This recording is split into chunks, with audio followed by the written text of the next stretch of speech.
Bonjour. Hello Roxane. Ça va? Ouais, ça va et toi? Oui, ça va, ça va. Waouh, on est où exactement? Ici, on est à Davidson Atelier. Donc, c'est en fait une ancienne usine de fabrication de papier qui datait du XXe siècle et qui a été complètement rénovée par un architecte qui s'appelle Lionel Jadot et qui a été transformée en hub de designer. C'est énorme. Et c'est quoi qui te plaît le plus dans cet espace? Bah, l'espace, la lumière, il y a une super belle lumière partout dans le bâtiment, il y a des briques et les pièces importées de design un peu partout, quoi. Il y a plein de mobilier un peu éclectique et c'est très chouette. C'est quoi la première chose que tu fais du coup en arrivant ici le matin? Café. Tu m'en fais un? Oui. Ça vient d'où ton nom? L'Elgie, en fait, c'est iranien. Ça vient d'une région montagneuse au nord de l'Iran, donc c'est le début de l'Oural, qui s'appelle le Lahijan. Et donc Lahiji, ça veut dire qu'il vient du Lahijan. Mais je suis pas née en Iran, je suis née à Paris.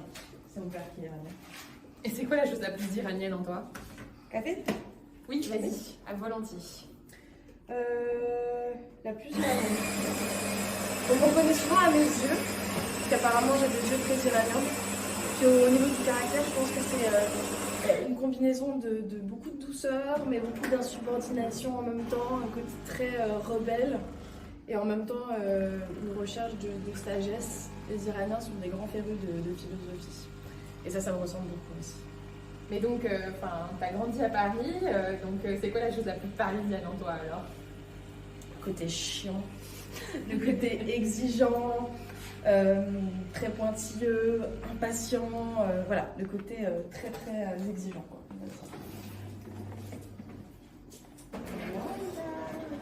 Oui, merci. Une spécialité iranienne qu'on devrait tous goûter. Le fesenjom, en fait c'est un plat de fête, c'est un plat de mariage et c'est un mijoté de canard, en fait de magret de canard avec une sauce à la grenade et aux noix. C'est super fin, c'est super bon. Tu nous dis un truc en iranien? Un truc en iranien. Mon père, quand j'étais petite et après même jeune femme, il m'appelait tout le temps Bachiriolti. Ça veut dire coquet. C'est un peu des gens qui se la pètent en fait, qui se savent beaux, mais qui sont quand même très très soucieux de leur apparence. Voilà. Mais donc du coup, tu as habité dans différentes villes. Bon, c'est où tu te sens le plus à la maison? Je sais pas trop, parce que j'aime beaucoup, vu que j'ai grandi un peu comme ça en tant que nomade, j'aime bien l'idée d'être mobile et de pouvoir bouger. Et ce qui me fait le sortir plus chez moi, je pense, c'est de changer d'endroit en fonction des saisons. Donc en hiver, je vais voir ma famille en Norvège pour faire du ski, et l'été, je vais voir une autre partie de ma famille dans le sud de la France pour profiter du soleil. Donc ça, c'est vraiment l'environnement dans lequel je me sens bien. Après, Bruxelles, ça me correspond tout à fait, hein. Ça fait 5 ans que j'y suis et le fait que les choses soient à taille humaine, mais quand même très cosmopolite et internationale, ça me convient tout à fait. Tu nous montres ton atelier? Oui, c'est parti. Maintenant, je prends les escaliers. Mais bon, je vais vous épargner les escaliers. Ça, c'est sympa. Et tu les montes combien de fois par jour, ces escaliers? Une dizaine de fois. Je pense que je monte les escaliers une dizaine de fois par jour. Comment tu as eu l'idée de ta matière? Donc, il y a ma matière, et c'est un sujet dont je suis amenée à parler souvent. C'est en fait, j'ai fait un master de design social à la Design Academy. Et en première année, on nous a emmenés dans le sud de la France pour travailler avec une fondation qui s'appelle la Fondation Luna. Et là, on nous a fait travailler sur des projets qui étaient liés soit à des savoir-faire locaux, soit à des matières locales. Et comme près de Arles, parce que la Fondation Luna elle est à Arles dans le sud de la France, il y a la Camargue, et ben, il y a les salins de Giron qui datent de l'Antiquité. Et on m'a mis en fait, sur le projet du sel avec un ami à moi. Et j'ai beaucoup aimé travailler cette matière en fait. Et j'ai beaucoup aimé la repenser, me documenter dessus sur l'histoire, les symboliques et tout ce que le sel en fait véhicule. Et voilà. Et du coup j'en ai fait mon projet de diplôme. Et du coup j'ai développé des pièces d'une complexité toujours un petit peu plus poussée. Et ce qui a fait que ça a assez bien marché en fait après mon diplôme et que j'ai pu participer à des expositions, à des foires et m'insérer petit à petit dans le milieu du design collectif avec cette matière en fait, qui en fait m'a permis d'exprimer une créativité que j'avais auparavant exprimée avec plein d'autres médiums. Et celui-là, c'était un peu la jonction de tous les médiums que j'avais pu expérimenter avant. C'est quoi ton meilleur souvenir du coup à la Design Academy? Oh là, je sais pas du tout. La Design Academy, c'était vraiment les meilleures années de ma vie. Il faut savoir que c'est une école internationale aux Pays-Bas qui a une très très bonne réputation. Et dans ma classe, on était une trentaine d'élèves avec des âges complètement différents, des expériences complètement différentes, des nationalités aussi. Enfin, il y avait des Brésiliens, des Coréens, des Taïwanais, des Américains, des Italiens, des Espagnols, enfin de tout. Et tout le monde était une espèce de... Chaque personne était en elle-même un génie créatif, super ouvert d'esprit, vraiment très très intéressant. Donc je ne saurais pas quoi dire. Les fêtes après les examens étaient géniales. Les workshops qu'on a fait un peu partout, aux quatre coins des Pays-Bas, étaient géniaux. Et même les soirées interminables à l'atelier, parce que j'avais un atelier à Eindhoven partagé un peu comme ici. Et en fait, on a vraiment passé des nuits entières à préparer nos diplômes ensemble. Et ça, c'était très très cool. C'est des designers qui t'inspirent le plus, du coup, c'est qui?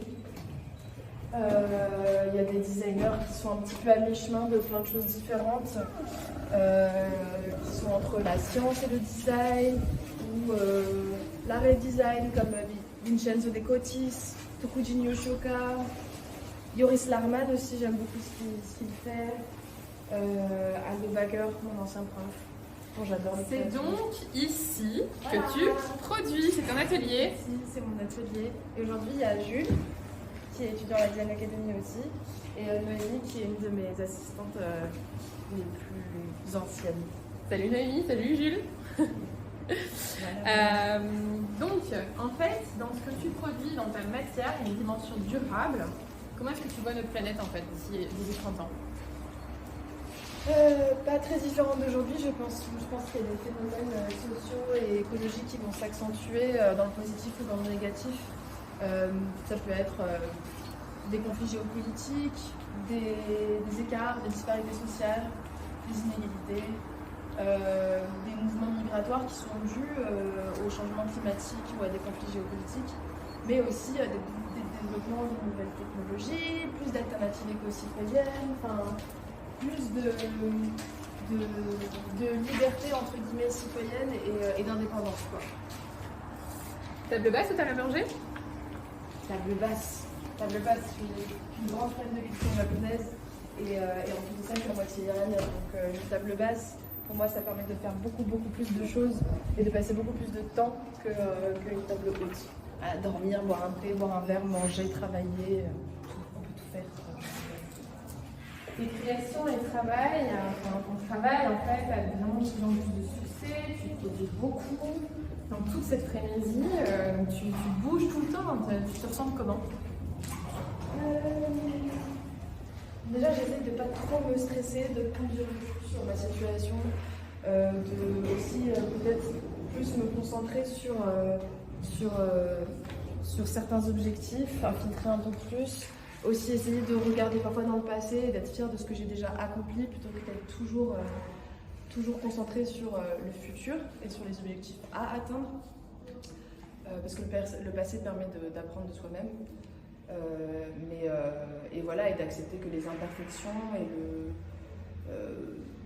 les erreurs, les manques de communication, je veux dire, toutes ces imperfections font partie de la nature humaine et qu'en fait ça arrivera toujours.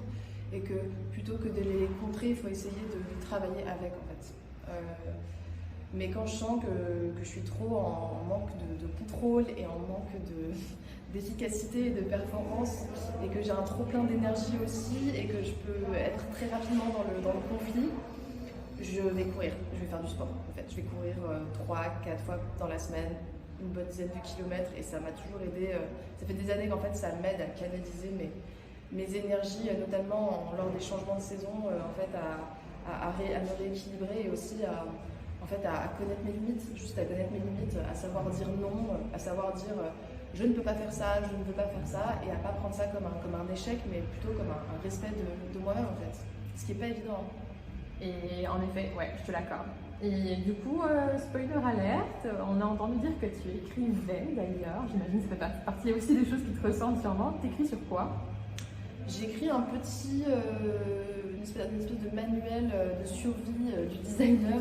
J'écris surtout sur mon expérience, sur ce que j'ai appris au cours des 5 dernières années, aussi ce que j'ai appris pendant mes études et en stage, etc. Mais là, vraiment sur ce que j'ai appris au cours de mes années actives en tant que designer indépendante et quels conseils je donnerais aux nouvelles générations. Et puis aussi, même pas forcément des conseils, mais des observations d'un point de vue un peu... que je décrirais, c'est un peu prétentieux, mais que je décrirais comme un peu anthropologique et sociologique, parce que c'est des sujets qui m'intéressent aussi. En fait, je suis pas que designer, j'aime bien penser les dynamiques sociales. Voilà. Et justement, aux jeunes designers qui veulent se lancer, tu leur dirais quoi? Je leur demanderais pourquoi ils veulent être designer. Donc, au-delà du pourquoi créer ce que vous voulez créer, ou pourquoi être designer dans le monde actuel sur un plan politique, social, économique, etc. Qu'est-ce que vous voulez apprendre en fait? Pour apprendre quoi? C'est très important de savoir ce qu'on veut apprendre. Bon, donc on l'a compris, et comme je le disais tout à l'heure, tu bouges énormément. Si tu avais une journée 100% off, tu ferais quoi? Du ski. Je ferais une journée de ski. Ah ouais, tu bougerais encore quoi. Ouais, c'est ça, mais c'est une activité extérieure c'est une des activités qui me reconnecte le plus à moi et à la nature. Et en même temps qui nous confronte à nos limites, hein, parce que c'est quand même assez dangereux le ski.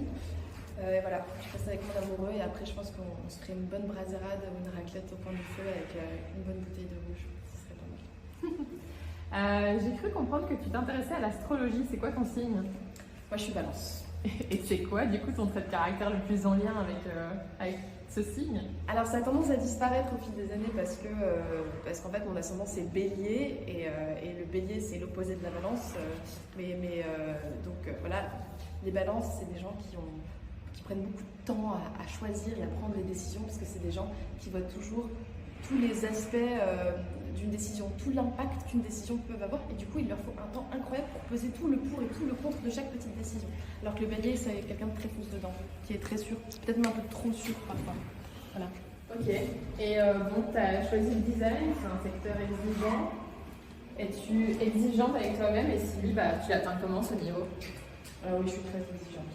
Je suis très exigeante et j'essaye même petit à petit d'arriver à canaliser mon exigence et à la pointer vers certains projets ou certains aspects de ma vie et de ne pas vouloir faire tout parfaitement tout le temps parce que ça épuise rapidement en fait. Mais comment je l'atteins comme n'importe quelle autre activité qui requiert de l'excellence, je pense. C'est par la pratique et la répétition et juste vouloir faire des pièces qui sont parfaites. Voilà. Ça fait quoi de passer de designer solo à, là on le voit, à manager toute une équipe de production? C'est vraiment pas évident parce qu'au début ça soulage de beaucoup de choses. On n'est plus seul dans ses décisions, on n'est plus seul dans toute sa gestion. Ça va plus vite, les choses vont plus vite, il y a plus d'idées. Voilà, c'est toujours mieux d'être plusieurs cerveaux et plusieurs mains. Maintenant, c'est aussi très stressant, ça rajoute un stress supplémentaire parce qu'on a beaucoup plus de responsabilités et en tant que designer, CEO, toutes les responsabilités nous reviennent. Voilà, donc ça devient du management plus que de la création et il faut arriver à conserver des temps de création à travers tout ça. C'est ça le plus challengeant, je pense, au final. Waouh, ça doit être en effet être assez prenant. Bon, on arrive déjà à la fin de 25 questions. Si tu pouvais poser 25 questions à une personnalité, ce serait qui? Ce serait Daniel Day-Lewis. Ok, et la question que tu voudrais lui poser? Je pense que je lui demanderais quels outils il a mis en place pour arriver à rester centré sur lui-même et sur son jeu et sur ses intuitions au sein d'Hollywood en fait. Waouh, inspirant. Merci Roxane. Merci à vous. À très vite. Au revoir.